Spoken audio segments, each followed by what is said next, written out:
Iya, pemirsa masih bersama kami di Newsroom dan masih membahas terkait partisipasi warga dalam pengelolaan sampah terkait bank sampah dan juga manfaatnya. Saya ke Bu Siti, Bu, untuk manfaat sendiri dari bank sampah dan tujuannya apa sih? Sebetulnya manfaat bank sampah ini sangat dirasakan oleh masyarakat, oleh warga, yang mana memang di sini sudah jelas ada nilai ekonominya, sehingga ini sangat membantu meningkatkan perekonomian keluarga. Baik, tujuannya juga? Tujuannya di samping lingkungan bersih, yaitu tadi ada nilai tambah.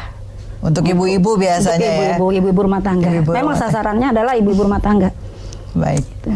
Baik, Bu Evi sendiri melihat bahwa dengan adanya kegiatan atau tempat-tempat seperti bank sampah ini begitu Bu, ini akan lebih membuat salah satu lingkungan bersih juga dan juga ibu-ibu atau warga sekitarnya bisa dapat penghasilan tambahan begitu Bu. Ibu melihatnya seperti apa? Akhir tahun 2019 diharapkan kesadaran masyarakat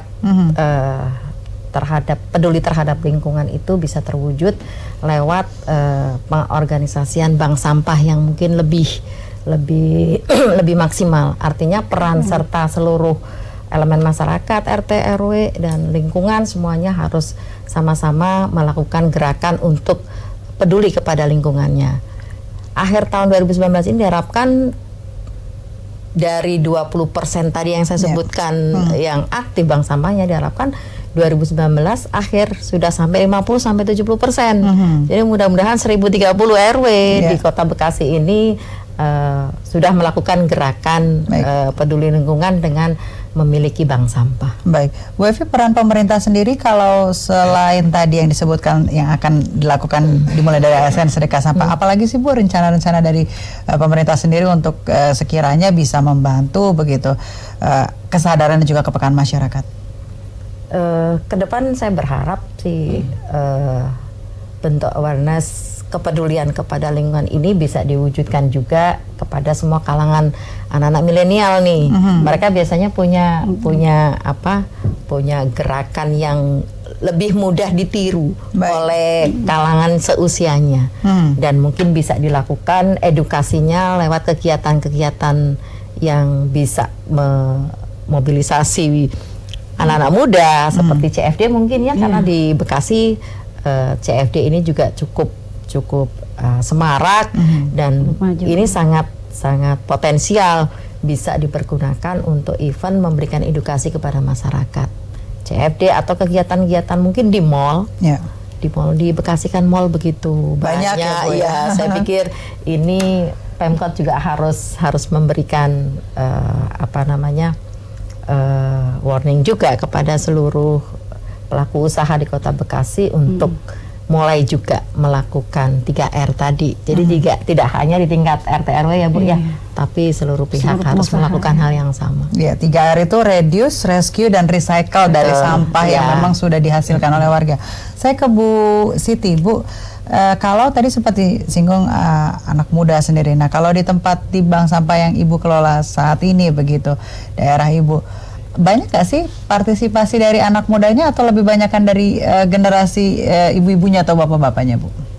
Tentunya ini sudah tidak dipungkiri yang menjadi nasabah kebanyakan memang ibu-ibu rumah tangga. Karena sasarannya sampah rumah tangga. Oh gitu. Begitu.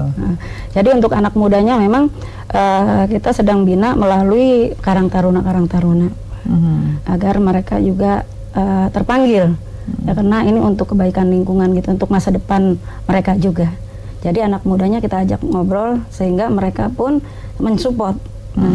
Insya Allah beliau pun siap akan membantu. Oke, Bu, sampahnya sendiri kalau yang ini berbicara tentang teknis yang sudah masuk itu apa aja sih Bu kira-kira yang biasa didapati begitu? Sampahnya bervariasi, tentunya ada sampah plastik, sampah minuman kayak gitu, botol, terus bungkus-bungkus kopi. Ya intinya adalah sampah-sampah yang memang masih bisa dimanfaatkan. Baik. Kan tadi Ibu sempat menyebutkan 3 hari sampai 1 minggu. Ada nggak sih Bu yang kayak memang di daerah Ibu sendiri yang memang sudah 2 hari, kalau belum 3 hari itu gimana Bu?